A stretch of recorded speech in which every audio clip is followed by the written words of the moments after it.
श्रीयुगलचरणकमलभ्यो नमः। श्रीगुरुदेवाय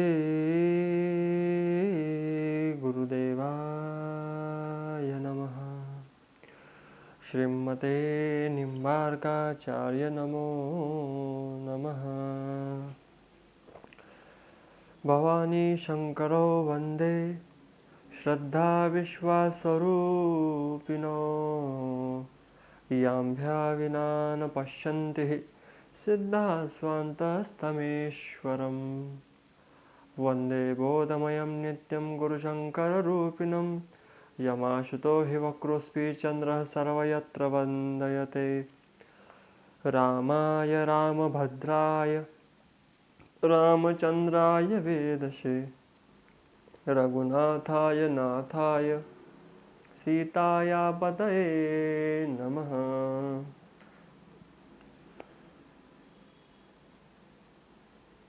अनंत स्वरूप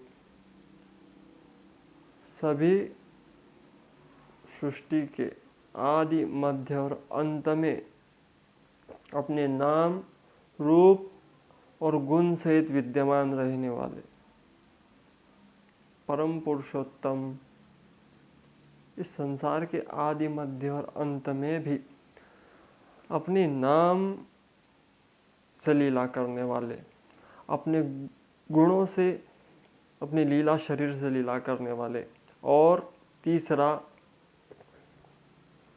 अपने नाम से लोगों का कल्याण करने वाले, चरित्रों से कल्याण करने वाले भगवान श्री राम को मैं नमन करता हूँ, वंदन करता हूँ, जो सीता सहित सुशोभित होकर आनंद को भी आनंद बढ़ाने वाले तथा परमानंद की प्राप्ति कराने वाले हैं। ऐसे भगवान राम को मेरा कोटि कोटि नमस्कार। सीता सहित प्रणाम करता हूँ, मेरी माँ जानकी सहित प्रणाम करता हूँ। जानकी मंगल का ये जो प्रसंग है, भगवान श्री राम का विवाह पंचमी तिथि को हुआ था। 6 तारीख को, लगभग 6 दिसंबर वो तारीख है जिस दिन भगवान श्री राम और माता जानकी का विवाह हुआ था। विद्वानों ने ऐसा मत माना है। तो ये बड़ा ही अद्वितीय और आनंद स्वरूप क्षण है। इस समय भगवान मेरे प्रभु का विवाह हुआ, यह आनंद की तो बात है, और इस समय तो वो अयोध्या में भी विद्यमान है, तो ये आनंद की ही बात है। देखिए, अगर मैं थोड़ा सा वैराग्य को साइड में रखकर आनंद में कहूँ तो ये पहला ऐसा दूल्हा है जो 6 महीने से ज़्यादा अपने ससुर जी के यहाँ रहा, और दूसरा ये पहला ऐसा भी दूल्हो है, मतलब पहला ऐसा ये क्षण है कि जहाँ बारातियों का स्वागत खुद भगवान राम ने किया, अपने ही घर से आए हुए बारातियों का स्वागत। तो ये बड़ी आश्चर्यचकित बात है। ये संसार का पहला ऐसा दूल्हा है जिसने बारातियों का स्वागत खुद किया, सभी को हार इत्यादि पहनाए, चरण स्पर्श किए, पहला ऐसा दूल्हा हुआ। 6 महीने से ज़्यादा का समय भगवान श्री राम की विवाह में चला। देखिए, सनातन में अलग अलग संस्कार बताए गए हैं। वो गर्भाधान से लेके तो अंतिम संस्कार पर्यंत ये 16 संस्कारों का वर्णन विस्तार से है। उसमें विवाह भी एक संस्कार है। कई लोग कहते हैं विवाह के समय व्यक्ति का उसके जीवन की पुनर्शुरुआत होती है, एक नए सिरे से शुरुआत होती है। एक तो जब जन्म लेता है तब, और जब वह विवाह करता है तब, और तीसरी शुरुआत होती है नए यात्रा की, मृत्यु के उपरांत, जिनका वर्णन हम गरुड़ पुराण में कर चुके हैं वो। तो ये 3 प्रकार से व्यक्ति के जीवन की शुरुआत होती है। कई लोग कहते हैं कि नए से हमारे जीवन की शुरुआत नहीं होती। अरे किसने कहा नए से शुरुआत नहीं होती? नए से शुरुआत होती है, 3 टाइम होती है व्यक्ति के जीवन की शुरुआत। ये बात नोट कर लेना, नोटिस करना ना। आप जन्म हुए, उसके बाद आप विवाह से पूर्व तक एक बाल्यकाल अवस्था में रहे, खेलकूद में मस्त रहे, जैसे फिलहाल मैं भी हूँ। विवाह नहीं हुआ तो विवाह से पहले खेलकूद में मस्त रहे। दूसरी अवस्था विवाह के बाद मैच्योर अवस्था, परिवार की जिम्मेदारी, पत्नी की जिम्मेदारी, समाज में उस हिसाब से रहना। पहले तो कैसे भी घूम लेते थे तो चलता था। विवाह के बाद एक सिस्टमेटिक एक लाइफ टाइम, एक रूल टाइम जीने वाले हो जाते हैं, थोड़ा सा मैच्योर, कहीं भी कुछ भी नहीं बोलते। अभी तो ये कहीं भी कुछ भी बोल के निकल लो, कोई बात नहीं, लेकिन तब हम कहीं भी कुछ भी नहीं बोलते। दूसरी अवस्था। और तीसरी अवस्था, जब कुछ नहीं बोलते तो वो बोलते हैं हम किधर ही होते हैं, संसार बोलता है लेकिन हम नहीं बोलते। तो ये 3 अवस्थाएं व्यक्ति के जीवन में परिवर्तनशील है, बचपन, जवानी और बुढ़ापा। वैसे ये 3 अवस्थाएं मृत्यु के उपरांत शास्त्रों का वर्णन है। तो विवाह एक अत्यधिक कॉन्शियसनेस होकर किया जाने वाला संस्कार है। अगर सनातन में इसकी बड़ा उपहास किया गया, लेकिन हम ही हमारे संस्कारों का, हमारे चीज़ों का उपहास करते हैं। अन्य की बात तो छोड़ दो, हम ही। बोले कैसे करते हैं? सबसे ज़्यादा खर्चा व्यक्ति विवाह में करता है, और विवाह में करता है तो खर्चा क्या करता है? डीजे को 2 लाख दे आया, 1 लाख रुपए खाने इत्यादि में खर्च किए, रिश्तेदारों को पिवाने के लिए 1 लाख अलग से, ऐसे विविध प्रकार के खर्च, ड्रेसेस में, अलग अलग चीज़ों में। और जहाँ खर्च करना था वहाँ हमने केवल 10-5 हज़ार में काम चला लिया। गांव में तो, शहरों की बात थोड़ा होगा ज़्यादा कॉस्टली, लेकिन माफ़ करना, मैं ये बात नोटिस कर कर कह रहा हूँ, गांव में तो ये 5-7 हज़ार, 10 हज़ार में काम चल जाता है। उसमें पंडित जी को बुला लिया जाता है। जो विशेष तौर पर इम्पोर्टेंट है वो नहीं करते। मुहूर्त निकलवाते हैं 12 बजे का, और शादी कब लगती है? 3 बजे, 2 बजे। जब मुहूर्त पर शादी करना ही नहीं थी तो निकलवाया क्यों? निठल्ले। और निकलवाया भी तो जानबूझकर टाइम वेस्ट क्यों किया? अरे कहा कि कहो साहब, 12 बजे अगर यदि मुहूर्त हो ना तो दूल्हा 12 बजे नहाने जाता है। लो, मतलब जिसको समय की मांग इम्पोर्टेंट नहीं, मुहूर्त की इम्पोर्टेंट नहीं, वो शादी कितने दिन चलेंगी, कहाँ तक चलेंगी? तो विवाह संस्कार भी बहुत आवश्यक है, महत्वपूर्ण है और धर्मयुक्त है। तो धर्मयुक्त होकर ही उसका पालन करना चाहिए। 12 बजे तू नहाने गया, शादी तेरी 12 बजे लगनी थी, तू नहा रहा है 12 बजे, जब लगाई तब मुहूर्त अच्छा नहीं था, लेकिन पंडित जी क्या करे, लेट तुम हो पंडित जी ने जब मुहूर्त बताया तो वो आने के लिए भी तो तैयार थे, लेकिन हम नहीं आते। क्यों नहीं आते? क्योंकि हमें और काम होते हैं, अन्य अन्य चीज़ों में व्यस्त होना रहता है। इसे मनाओ, उसे मनाओ, बीच में फूफा रूठ जाता है, मामा रूठ जाता है, न जाने कौन कौन रूठ जाते हैं। तो ये बात गलत है। दूसरा उपहास हमने कहा किया नाचने का। बुरा लगेगा आपको कईयों को, लेकिन अच्छे घर की स्त्रियां सड़कों पर नहीं नाचती। बुरी लगेगी ये बात, बड़ी ऐसी टूच रही होंगी, महाराज क्या बोल रहे हैं, जो सुनेगा उसे बहुत बुरी लगेंगी, लेकिन ये बात सत्य है, सत्य है। अच्छे घर की स्त्रियों को सड़कों पर नहीं नाचना चाहिए। अब तो और एक फैशन लगी है, बोलूं शादियों में किन्नरों को बुलाया जाता है नाचने के लिए। एक विशेष समुदाय पर नहीं टिप्पणी कर रहा, कुछ ऐसे साड़ियाँ पहनकर कुछ लड़के ही नाचते हैं, तो ये भी गलत है। क्या संस्कार गिरेंगे आपके आने वाले पीढ़ी पर? आपके बच्चे आपसे क्या सीख लेंगे इस चीज़ों को देखकर? कभी ध्यान देना, कभी विचार करना इन बातों पर कि आपके बच्चे क्या सीखेंगे इससे, क्या बेनिफिट हुआ। इतने लाखों रुपए खर्च करके भी आपके बच्चे यदि कुविचारी हुए, गलत मार्ग पर चलने वाले हुए, तो तुमने जीवन में कुछ नहीं कमाया, शून्य शून्य ही कमाया है। तुम्हारी मृत्यु भी ठीक नहीं होंगी, और एक बात, तुम्हारी आने वाली पीढ़ियां भी नरक की गामी ही होंगी तुम्हारे साथ साथ, क्योंकि तुमने एक गलत प्रोसेस मेंटेन कर दी।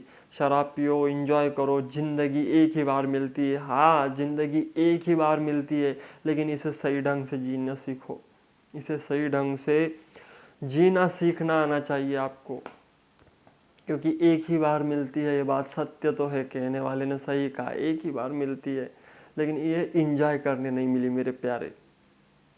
ये जिंदगी, ये जीवन हमें अपना कल्याण करने मिला है। अगर नहीं किया तो गरुड़ पुराण सुन लेना। और एक बात, अगर नहीं सुधरे तो फिर वो सुधारेंगे नरक की यातनाओं में।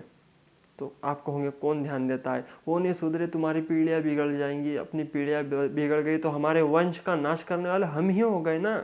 आप ही ने अपने वंश का नाश कर दिया।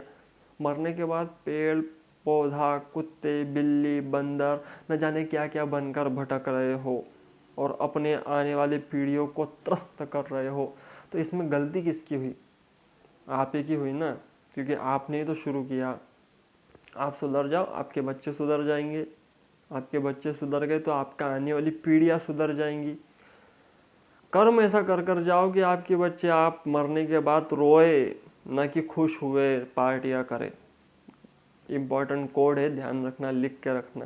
कर्म ऐसा करके जाओ कि मरने के बाद आपके बच्चे दुख में रोए कि मेरा बाप महान था, इसलिए नहीं खुश हो कि अच्छा हुआ गया, बड़ा दिमाग खाता था। तो विवाह बड़ा इम्पोर्टेंट विषय है। विवाह में सबसे ज़्यादा ध्यान रखा जाना चाहिए पंडित का। अब आप कहोगे अपनी फ्लेवर मत लो, मैं अपनी फ्लेवर नहीं ले रहा, जो कह रहा वो विशेष है। ब्राह्मण यदि मंत्र उच्चारण करके आपका विवाह संपन्न कराए तो उसे यथायोग्य दक्षिणा देनी चाहिए। शास्त्रों में ऐसा वर्णन है 1/4 भाग विवाह में खर्च का ब्राह्मण को देना जाना चाहिए। 1/4 भाग ब्राह्मण के लिए निकाला गया है। लेकिन हम अन्य शराब में तो ज़्यादा खर्चा करेंगे, लेकिन विवाह में ब्राह्मणों पर नहीं करते।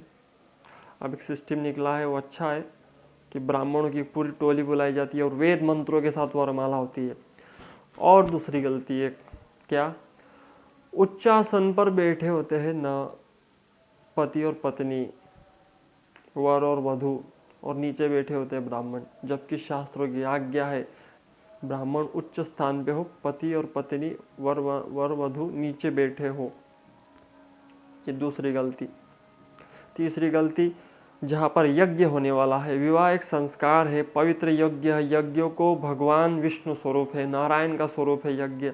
उस यज्ञ पर जूते चप्पल पहनकर कई लोग शराब पीकर उस स्टेज पर घूमते, तो ये क्या हुआ? ये तीसरी गलती। वहाँ पर चप्पल इत्यादि नहीं आनी चाहिए, वहाँ पर शराब ही नहीं आना चाहिए। मैं तो एक आइडिया दूँ, अपना विवाह पहले ही सुलटा लो पवित्र लोगों के साथ यथोचित विधि से। दूसरे दिन तुमको जो जिनको जिमाना है, जिमे हुए रिश्तेदारों को, और जो भी कार्य करना है वो धूमधाम से उनके सामने वरमाला डाल लो एक्टिंग करने के लिए, और विवाह के बाद जो तुम खिलाते पिलाते हो वो करो, शराब नहीं। इन बातों का ध्यान अवश्य रखना चाहिए। शराबी का वहाँ प्रवेश वर्जित हो, पहले ही सब सिल डालो, बाद में जो करना है करो। और शराबियों को पिलाने से क्या फ़ायदा? उतने पैसे अपने बैंक में डालो और भविष्य में बच्चों के काम आएंगे। ये व्यर्थ खर्चा है। दूसरी बात और ध्यान रखो, मैं दूसरी कह रहा हूँ, चौथी पांचवी बात जो नोट कर लो। आप विवाह में जो समय का पाबंद है, एक तो विवाह का मुहूर्त बताया गया है शास्त्रों में, एक तो सुबह सुबह अर्ली इन द मॉर्निंग ब्रह्म मुहूर्त में विवाह हो, सबसे उत्तम ब्रह्म मुहूर्त में किया गया विवाह सुबह 3 साढ़े 3 के करीब। दूसरा ठीक 12 बजे मध्य दोपहर में, मध्याह्न काल में। और तीसरा गोधूली बेला में, मतलब संध्या के पहले, कुछ समय पहले गोधूली बेला में विवाह। ये 3 विवाह उत्तम बताए गए हैं। तीनों में से कोई भी करो, लेकिन ब्रह्म मुहूर्त वाले की बात ही कुछ और है। इसका मतलब ये नहीं कि तुम 2 बजे से उठकर घूम सकते हो। और अगर किसी का रात्रि में तो विवाह करना ही नहीं चाहिए। जब सूर्य अस्त के बाद वेदों के मंत्र का उच्चारण नहीं हो सकता, तो किसी के जीवन की शुरुआत कैसे हो सकती है? सूर्य अस्त के बाद किसी के जीवन के किसी संस्कार में प्रवेश कैसे कर सकते हो सूर्यास्त के बाद? कई लोग कहेंगे पहले तो करते थे। पहले इसलिए करते थे क्योंकि आतताइयों को मालूम पड़ता था कि क्षत्रियों का विवाह हो रहा है, तो ये हमला करते थे, ये मार डालते थे। इसलिए रात्रि में छुप कर विवाह लगाए जाते थे, ताकि इन पर हमला हम कर सके, हमारी वंश आगे बढ़ सके, इसलिए किए जाते थे।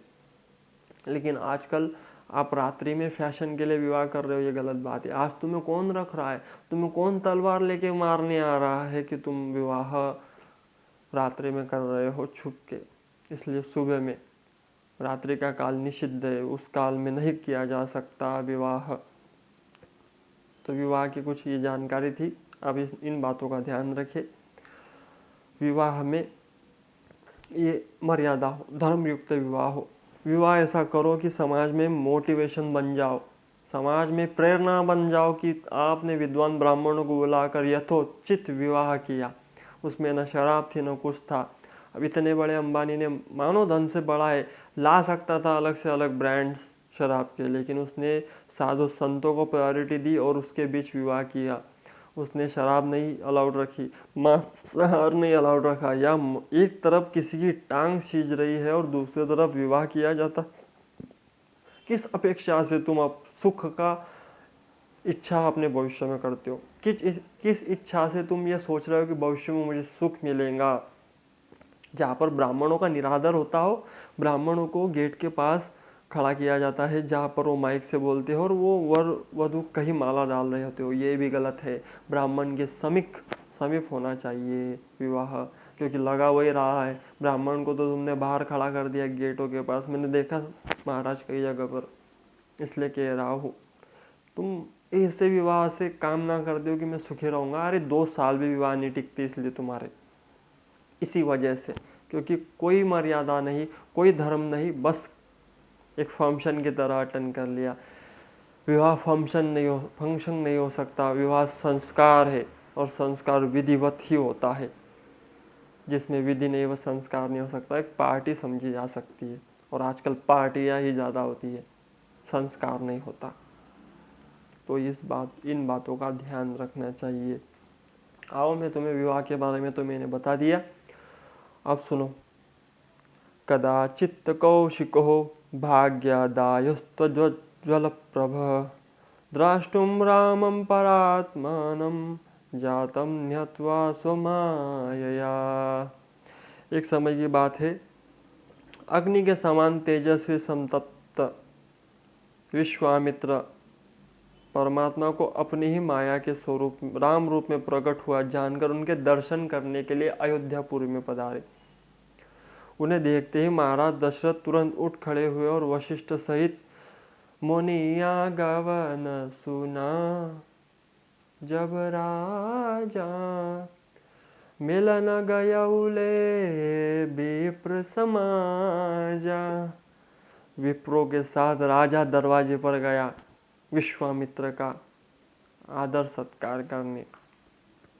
उनके देखते ही महाराज तुरंत उठ खड़े हुए, वशिष्ठ जी सहित स्वागत किया। राजा ने भक्ति विनम्र से हाथ जोड़कर मुनि से कहा, मुनेन्द्र, आपके शुभागम से मैं आज कृत्य हो गया। आपके आगमन से आज मेरे गृहस्थी का घर पवित्र हो गया। प्रभु आप पधारे। इसलिए ब्राह्मण गृहस्थ धर्म का सबसे बड़ा नींव है। विवाह के बाद याद रखना कि द्वार पर आया हुआ व्यक्ति, अतिथि का सत्कार करना अपने सामर्थ्य अनुसार, ये गृहस्थ का सबसे बड़ा धर्म है। जिस गृहस्थ के घर पे अतिथि नहीं आते, उस गृहस्थ के घर से लक्ष्मी का आना कम हो जाता है। लक्ष्मी उसी की विस्तार से रहती है, टिकी रहती है, जिसके घर में गृहस्थ आता रहे, अतिथि आता रहे। आजकल अतिथि आने बंद हो गए, समय ही नहीं है। ये आ जाए भी तो हम मुंह टेढ़ा करते घूमते हैं, क्यों आए। भले ही वो चाय पीने आया हो बेचारा, लेकिन उसे भी हम मुंह टेढ़ा करके घूमते हैं। पहले अतिथि आते थे तो 8-8, 10-10 दिन, महीनों रहते थे, और अभी तो हम एक दिन नहीं झेल सकते। कब जाएंगे ये, आते ही पूछ लेते आप कब जाओगे। ये गलत है, ये अधर्म है। आपके घर में अतिथि आएगा तो लक्ष्मी भी आएंगी, इसलिए अतिथि को आने देना चाहिए, उनका स्वागत करना चाहिए। और एक बात, जो घर आए हुए अतिथि को क्रोध भरी दृष्टि से देखता है, देखो यही रामायण भी शुरू है, यही गरुड़ पुराण भी चालू हो गया बीच में। जो घर आए हुए अतिथि को क्रोध भरी दृष्टि से देखता है, उस व्यक्ति को मृत्यु के उपरांत चील कौवों के पास बांधकर फेंक दिया जाता है। उसके बाद चील कौवे अपने चोंचों से उसके आँखों को नोचते हैं, बार बार चोंच लगा लगा कर नोचते हैं और उसके हाथ पैर बंद कर उसे फेंका जाता है तो कुछ नहीं कर सकता। जो घर आए हुए अतिथि को क्रोध भरी दृष्टि से देखे कि ये क्यों आया है, कब जाएगा, ऐसा, इसलिए क्रोध भरी दृष्टि से नहीं, विनम्रता से उनका स्वागत करो।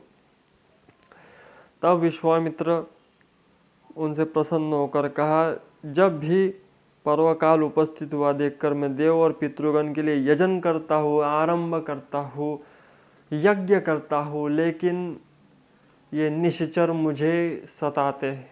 ये निश्चर आकर उसमें मलमूत्र त्यागते हैं, पशुओं की चर्बी, गौ की चर्बी फेंकते हैं, न जाने अनेकों प्रकार से मुझे संतप्त करते हैं। फिलहाल तो ये संतप्त करने वाले, ये बात बांग्लादेश में दिखी। बांग्लादेश के हिंदुओं पर संतप्त करने वाले प्रयास किए जा रहे हैं, अनेकों प्रकार के घात किए जा रहे हैं। हिंदुओं की स्त्रियों को उठाकर ले जाते हैं आतताई, वहाँ के मूर्तियाँ तोड़े जा रही है, मेरे प्रभु के मंदिरों को तोड़ा गया, फिर भी ये मौन है। कब तक मौन रहेंगे ये पॉलिटिकल पार्टियाँ, जो किसी का नक टूटने पर भी ट्वीट करते थे, आज उनके मुंह से चू तक नहीं निकल रहा। आज कहाँ मानवता मर गई, आज कहाँ पर तुम सोए हुए हो, अरे किसे मुंह दिखाओगे अपना। आज नहीं आवाज उठा रहे, जब तुम्हारे पास ताकत है, सामर्थ्य है विरोध जताने की, तब नहीं जता रहे तो बाद में क्या फायदा जताने का। अरे उन आतताइयों को जो वो कर रहे हैं, हिंदुओं की जगह छीन ली गई साहब, मंदिरों को तोड़ दिया गया, जहाँ हिंदू दिखे उसे आतंकवादी घोषित कर दिया गया। जिस इस्कॉन के भरोसे पूरा बांग्लादेश खाना खाता था, आज वही बांग्लादेश उस इस्कॉन को मिटाने निकला है। तो ये घटनाएं दिल को आहत करने वाली है, दुखी करने वाली है। भगवान तो उनका हिसाब अपने समय पर लेगा ही, लेकिन इन मानवों में भी तो इंसानियत बची है ना, यहाँ के लोगों में भी है ना। भारतीयों, हमारे तिरंगे का अपमान वो खुलेआम कर रहे हैं, न जाने कहाँ कहाँ हमारे तिरंगे को लगाकर तिरस्कार कर रहे हैं। मन दुखता है इन चीज़ों से, संतप्त तो होता है कि कोई कुछ क्यों नहीं बोलता, कोई क्यों कुछ प्रतिक्रिया व्यक्त क्यों नहीं करता, विरोध क्यों नहीं जताते। कब तक सोए रहोगे अपने देश के लिए, कब तक ऐसे सहते रहोगे। आवाज़ उठाओ, बोलो, क्योंकि उन बेचारों का भी तो जीव है, उन स्त्रियों का भी तो कोई मन है, उन्हें भी तो कोई उठाकर ले जा रहा है, न जाने क्या क्या उन्हें मार डाल रहा है कुकर्म कर कर। उसके लिए तुम्हारे मन में क्रोध नहीं आता, तुम्हारे मन संतप्त नहीं होता, तो तुम मानव कहलाने लायक नहीं हो। किस मुंह से अपने उस राम को मुंह दिखाओगे, जिस राम ने केवल सीता हरण से ही पूरी लंका को खाक कर दिया था, रावण का विनाश कर दिया। किस मुंह से दिखाओगे। कुछ कर नहीं सकते तो बोलो, आवाज़ तो उठाओ। तुम्हारी आवाज़ उठने से 4 लोग और आवाज़ उठाएंगे, और 4 नहीं 400 के 4 लाख 4 करोड़ होंगे, 40 करोड़ 140 करोड़ जनता आवाज़ उठाए। और नहीं उठा सकते ना, तो अपने आप को मानव कहना छोड़ दो, अपने आप को हिंदू कहना छोड़ दो, अपने आप को राम का भक्त कहना छोड़ दो, अगर आवाज़ नहीं उठा सकते तो। मैं कभी इसमें ज़्यादा नहीं बोला, लेकिन मेरा मन संतप्त होता है जब जब मैं ऐसी घटनाएं देखता हूँ। और ये घटनाएं अभी से नहीं है, ये घटनाएं पहले से शुरू आ रही है। ये कब भी कुछ भी करते हैं, इन्हें जीवित रखने का भी अधिकार नहीं है, मैं यहाँ तक कहूँगा। क्योंकि ऐसे निशाचरों को मार देना चाहिए, जो मानवता के विरोध में काम करे। वो कोई भी हो, किसी भी समाज का हो, किसी भी वर्ग का हो, उसे मार देना चाहिए जो ऐसे कार्य करता हो। विश्वामित्र ने कहा, मैं प्रसन्नचित होकर जब भी यज्ञ करता हूँ, ये राक्षस लोग मुझे सताते हैं, मुझे मारते हैं, मुझे संतप्त करते हैं, मेरे यज्ञों को भंग कर देते हैं, और मेरे यज्ञ की प्रतिज्ञा में क्रोध नहीं कर सकता, इसीलिए तो यज्ञ हो रहा है। तो क्या किया जाए। तब मैंने विचार किया कि जब आपके राम और लक्ष्मण मुझे चाहिए, दोनों भी, इन आतताइयों का वध करने के लिए, तुम दोनों कुमार मुझे दे दो। सहस्त्र वर्ष बीतने पर कष्ट से मुझे देवताओं के सुदृढ़ 4 पुत्र मिले। राजा ने कहा, मैं राम को किस प्रकार छोड़ूं। तब इन्हीं प्रकार से मैं प्रसंग आगे बढ़ाता हूँ, क्योंकि मुझे राम जी को जनकपुरी लेकर जाना है आज, और कल हम राम विवाह करेंगे। तो विचार किया। विश्वामित्र जी ने कहा कि मुझे तू साधारण मत समझ अपने पुत्रों को, ये राम लक्ष्मण साधारण नहीं है, ये परमात्मा ही आया है, ऐसा समझ। फिर भी राजा बोले नहीं, मैं कैसे दे सकता हूँ, आप मुझे मांगिए, मेरी सहस्त्रों सेनाओं के साथ मैं स्वयं आता हूँ, लेकिन राम लक्ष्मण को मत लेकर चलिए, मैं स्वयं युद्ध करूँगा, मैं अपने श्वास आखिरी श्वास तक उनसे लड़ूंगा, लेकिन आप राम लक्ष्मण को मत लेकर चलिए। मेरे जीवन में मेरे प्राण जब तक रहेंगे तब तक लड़ता रहूँगा, मेरी सारी सेना लड़ती रहेंगी, लेकिन आप राम लक्ष्मण को यही रहने दीजिए, क्योंकि ये मेरे प्राण हैं, मैं इनके बगैर नहीं रह सकता, तो मैं आपके साथ चलता हूँ। तब कहा नहीं, मुझे राम लक्ष्मण ही चाहिए, अगर दे नहीं सकते राजा तो अपने वचनों को झूठा साबित करो, ये कहना भूल जाओ। विश्वामित्र को क्रोध आया कि कहना छोड़ दो अपने आप को कि प्राण जाए पर वचन न जाए, भूल जाओ, ये तुमने अपने वंश के ऊपर नाम खराब करने वाले काम ही करने हैं, तो भूल जाओ, ये कहना छोड़ दो कि राजा में महाराज में आपकी कौन सी आज्ञा का पालन करूं, छोड़ दो।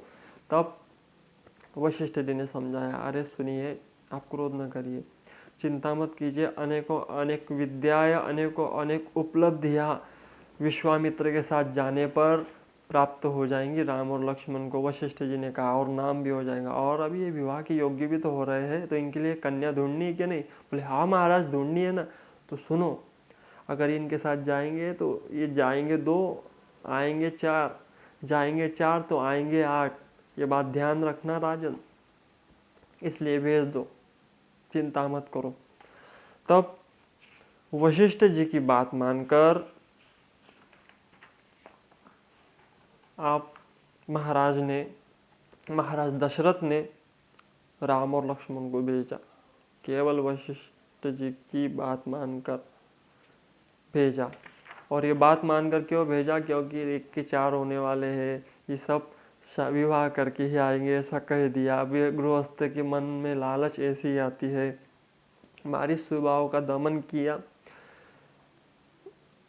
और रास्ते में जब चलते निकले, जब ये यज्ञ पूरा हो गया, राम लक्ष्मण को अनेकों विद्याएं मिली, उन विद्याओं से कई युद्ध में भूख न लगना, प्यास न लगना, एनर्जी का लेवल बने रहना, ऐसी ऐसी विद्याओं विश्वामित्र जी ने सिखाई। विश्वामित्र जी ने सारी विद्याएं सिखाई और लेकर चले। रास्ते में जब जा रहे थे तब कहा कि राम, मुझे राजा जनक के यहाँ से निमंत्रण मिला है, राजा जनक के कुंवारियों का स्वयंवर है, सीता का स्वयंवर है, तो मुझे वहाँ जाना है, तो तुम कहो तो मैं तुम्हें अयोध्या छोड़कर फिर वहाँ पर जाओ, या फिर तुम साथ चलोगे, वहाँ से हम अयोध्या जाएंगे, तुम बताओ। बोले जैसा आपको ठीक लगे। तब वशिष्ठ जी ने कहा ठीक है, तुम मेरे साथ स्वयंवर देखने चलो, जनकपुर भी इसी बहाने देख लेना, और वहाँ से हम अयोध्या जाएंगे। तब रास्ते में जाते हुए बड़ा सा आश्रम लगा। उस बड़े से आश्रम में कुछ नहीं था, खंडर सा हो चुका था वो, लेकिन मानो पवित्र था, एक सुगंध वहाँ से आ रही थी। जब राम जी आश्चर्य की भांति पूछ रहे कि महाराज ये क्या है, ये आश्रम किसका है, यहाँ की भी कोई कथा है क्या? तब पूछा, तब कहा कि ये आश्रम में अहिल्या वास करती थी। गौतम नारी शापवश, गौतम जी ने अपनी प्रिय पत्नी को शाप दिया था कि तू पत्थर की बन जा, क्योंकि उन्होंने अपने पति को नहीं पहचान पाई। तो क्रोध में लाल हो आंखें देकर श्राप दिया था, ये दुष्टात्मा, श्राप ये दिया था कि तू पत्थर की सी खड़ी है ना, इसलिए पत्थर हो जा। क्योंकि अहिल्या जी चौंक गई थी, वो सोच रही थी कि ये मेरे ही पति थे, लेकिन वो देवता रूप में था। तो श्राप दिया था देवराज इंद्र को कि योनि लंपट, इसलिए तेरे शरीर के सहस्त्र भग हो जाए, इस प्रकार देवराज इंद्र को शाप देकर मुनि ने आश्रम में प्रवेश किया तो देखा अहिल्या भय से कांपती हुई हाथ जोड़े खड़ी थी। उसे देखते ही गौतम ने कहा, अरे दुष्ट, तू मेरे आश्रम में शिला के समान होकर निवास कर। यहाँ तू निराहार रहकर धूप, वायु और वर्षा आदि को सहन करती रहेंगी। दिन रात तपस्या कर एकाग्र चित्त से हृदय में विराजमान परमात्मा राम का ध्यान करना। राम स्वयं अपनी चरण रज से तुम्हें पवित्र करेंगे। इस प्रकार हजारों वर्ष बीत गए। राम दशरथ नंदन राम के चरण स्पर्श के लिए अहिल्या पे वाट जो रही है। तपस्या से युक्त तुम अपने दोनों चरण लगाकर इस पाप से मुक्त कर दो। भगवान राम बोले, ये माता के समान है, मैं इनकी तपस्या में अपने चरण कैसे लगाऊं। तब अन्य रामायणों में एक प्रसंग आता है कि राम में से नारायण चतुर्भुज रूप में प्रकट हुए। नारायण ने अपने चरण स्पर्श किए और पुनः राम में उस रूप को समाकर राम हाथ जोड़े बोल रहे, माता को प्रणाम कर रहे अहिल्या देवी को। ऐसी घटना आती है। अन्य रामायणों का आश्रय लेंगे तो यही घटनाएं आती है। तो वहां से निकलकर जनकपुरी में आ गए। राम लक्ष्मण और विश्वामित्र का जनकपुरी में प्रवेश होता है। अब जनकपुरी कैसी है? बनाई न बारानता नगर निकाई, जहाँ जाई मन तही लो भाई, चारु बजारु विचित्र अंबारी, मणिमय विधि जनु स्वकर सवारी। परम रमणीय जनकपुरी सजी हुई है दुल्हन की तरह। बड़ी आनंदमय है जनकपुरी, जहाँ पर जाते ही शीतल सुगंधित वायु लहरा रही है। धूप ताप नहीं देती। जैसे राम जी के जन्म के समय वर्णन था वातावरण का, वैसा ही वर्णन यहाँ है। यहाँ की सुंदरता का वर्णन करते नहीं बनता। मन जहाँ जाता है वही लुभा जाता है, रम जाता है। इतनी सुंदर है जनकपुरी।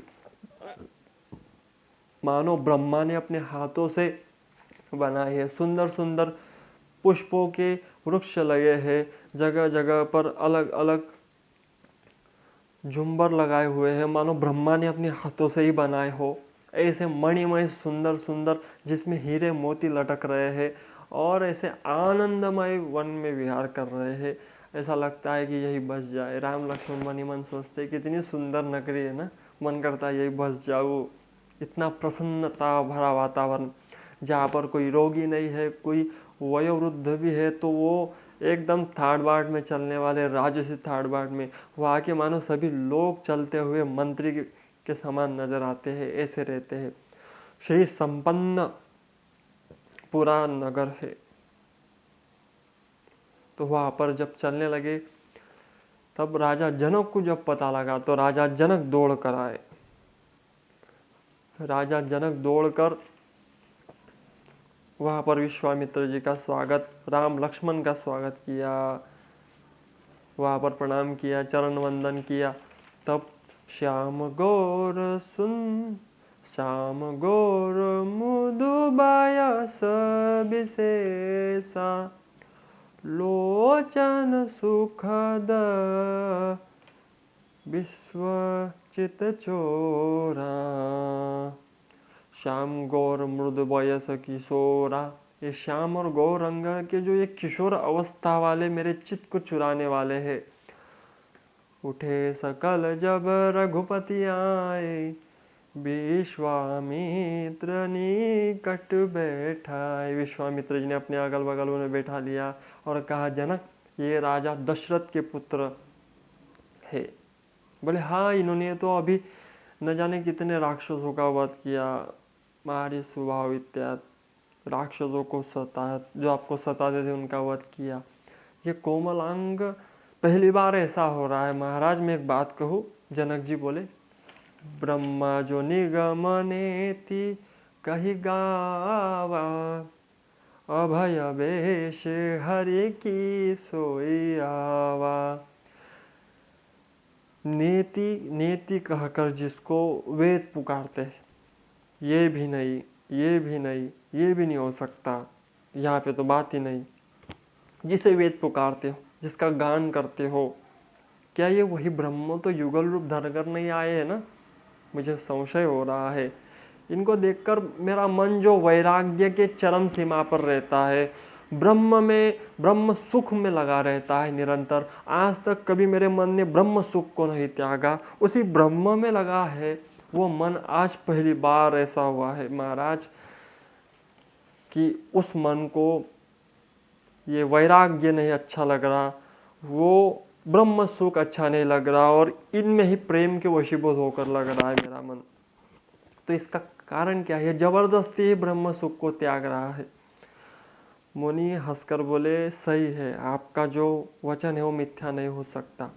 सुंदर श्याम गौर दो भ्राता, आनंद के आनंद दाता।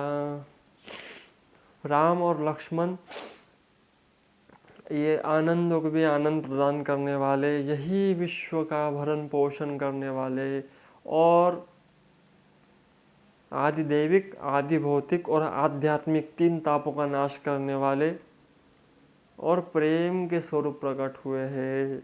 राम जी ने थोड़ा सा इशारा किया विश्वामित्र मुनि को कि राज मत खोलिए प्रभु, राज मत खोलिए। तब कहा ठीक है, राजा दशरथ के पुत्र है, तुम्हें इनमें मन लगना स्वाभाविक ही है।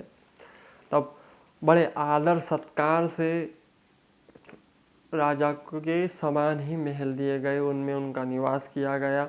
राम और लक्ष्मण जब समय आया तब महाराज बड़े हिचकिचाते हुए, बड़े संकोच करते हुए, देखिए काल भी जिससे डरता हो, काल भी जिससे डर जाता हो ना, वो संकोच रहा है विश्वामित्र जी से कहने कि गुरुजी हमें ना, मतलब लक्ष्मण ना जनकपुरी देखना चाहता है, तो आपकी आज्ञा हो तो मैं उसको घुमा लाऊं। तो यहाँ पर विश्वामित्र जी मुस्कुरा कर कह रहे हैं कि बड़ी संकोच वाली बात है, तू, तेरे से काल भी डरता है राम, तू धर्म की मर्यादा का पालन करने वाला क्यों नहीं होगा? तू नहीं धर्म की मर्यादा का पालन करेगा तो कौन करेगा इस विश्व में? इसलिए जा घुमा ला लक्ष्मण को। तब निरीक्षण करते हुए अब राम लक्ष्मण जनकपुर में निकले। जनकपुर को देख रहे, बड़ा ही सुंदर जनकपुरी है, बड़ा ही आनंद प्रदान करने वाली जनकपुरी है। इस जनकपुरी में बड़ा ही सुख है, आनंद है। निरीक्षण कर रहे हैं। जब निरीक्षण करने निकले तब श्याम गौर सुंदर दो भाई, जिनको निरखते पूरे पूर्ववासी निरख रहे, अटारियों पर चढ़ चढ़ कर स्त्रियां देख रही है, अरे ये दशरथ के पुत्र है, ये अजब ही है, लेकिन इनको देखने में बड़ा ही सुख प्राप्त होता है। देखिए यहाँ पर राम जी और लक्ष्मण जी जनकपुरी को देखकर सुख मान रहे हैं, और जनकपुर वासी राम और लक्ष्मण को देखकर सुख मान रहे हैं।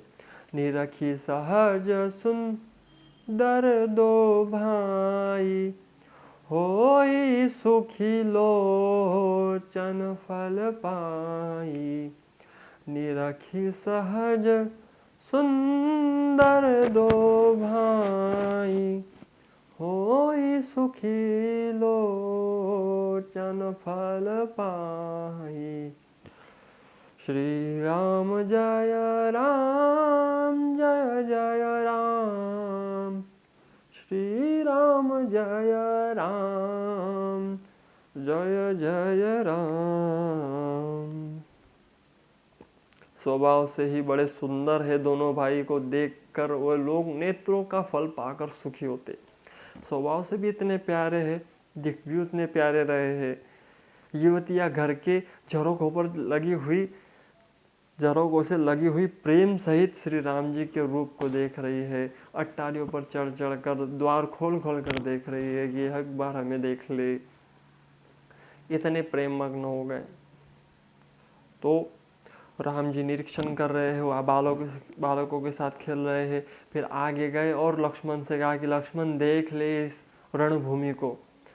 इस रणभूमि में कल जो ये धनुष तू देख रहा है ना, ये धनुष किसी एक राजा द्वारा तोड़ा जाएगा, और इसे जो तोड़ेगा वही इस सुंदर से नगर की राजकुमारी सीता के साथ स्वयंवर करेगा। इस रणभूमि में धनुष है, इस धनुष्य को भगवान शिव का ये धनुष्य है, इसे कोई नहीं उठा पाया, ये शिव पिनाक इसे कोई नहीं तोड़ पाया। और कहा जाता है लक्ष्मण कि इस शिव पिनाक को यहाँ की राजकुमारी सीता अपनी छोटी उंगली से उठाकर रख देती है। इतना सुंदर ये धनुष है, दर्शन कर ले। तब देखा और बालकों के साथ वहाँ पर राम जी बातें कर रहे हैं, हंसी खेल कर रहे हैं, और सभी नगरवासी उन्हीं को देख रहे हैं। तब वहाँ से ये जानकर कि बहुत विलम्ब हो चुका है, गुरुदेव कहीं मुझे डांटे ना, इसलिए डर के मारे, भाई भी जिससे डरता वो डर के मारे गुरु आज्ञा में रहता है। सीखिए, जीवन में गुरु का, परमात्मा का डर और माता पिता किसी बड़े का डर होना चाहिए। अगर जीवन में भय नहीं है ना, तो व्यक्ति निरंकुश हो जाएगा, बर्बाद हो जाएगा। इसलिए डर जरूरी है, माता पिता, गुरु और भगवान का डर, इन डर को जीवन में रखना चाहिए। और ये जीवन में अपने बच्चों को सफल बनाना है तो इन लोगों का डर अवश्य बनाए रखे, तो ही बात बनेगी। तो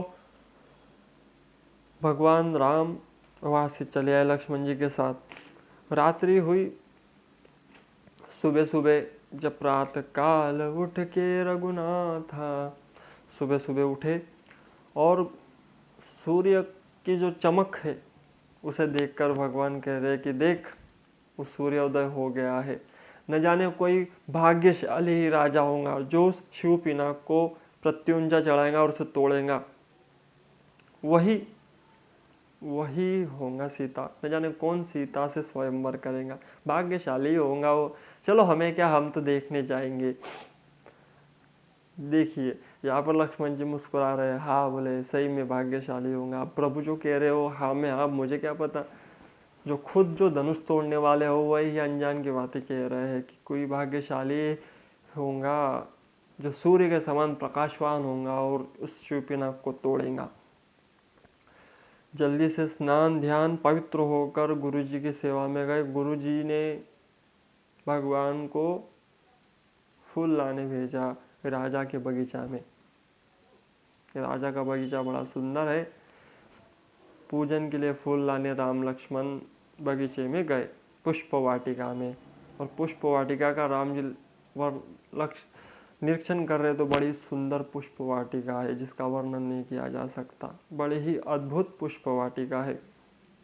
उस पुष्प वाटिका का रमणीय वन है। उसमें सखियों के साथ सीता जी के प्रथम दर्शन हुए।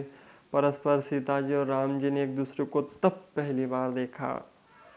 तो इसका वर्णन हम कल करेंगे। और कल सीता जी का स्वयंवर, और स्वयंवर के बाद क्या हुआ वो भी बताएंगे। स्वयंवर के बाद एक बड़ा ही झगड़ा हुआ था, उस झगड़े को भी देखना, बड़ा आनंद आएगा आपको कि क्या हुआ था। तब तक के लिए आज के सत्र को ये पूर्ण करता हूँ। ये शॉर्ट में 2 दिन का हम सीताराम स्वयंवर की उपलक्ष्य में 2 दिवसीय हम जो चर्चा कर रहे हैं, इसका आज प्रथम दिन था।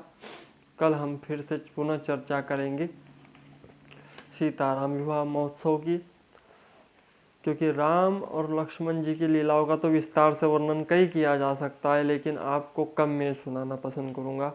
विस्तार से फिर कभी सुनाएंगे। केवल इसी पे ही एक कथा हो सकती है, यदि करने को जाओ तो इस पर ही कथा हो सकती है। तब भगवान तो आज पुष्प वाटिका में, सीता जी और राम जी एक दूसरे को देख रहे, उन्हें देखते रहने दो। हम कल उन्हें एक दूसरे के साथ वार्तालाप भी करवाएंगे और उनका विवाह भी कल हम कराएंगे। सभी को सियावर रामचंद्र की जय। बोलो जानकी नाथ की जय। जय जय श्री राधे, जय जय श्री राधे, जय जय श्री राधे। राधे राधे।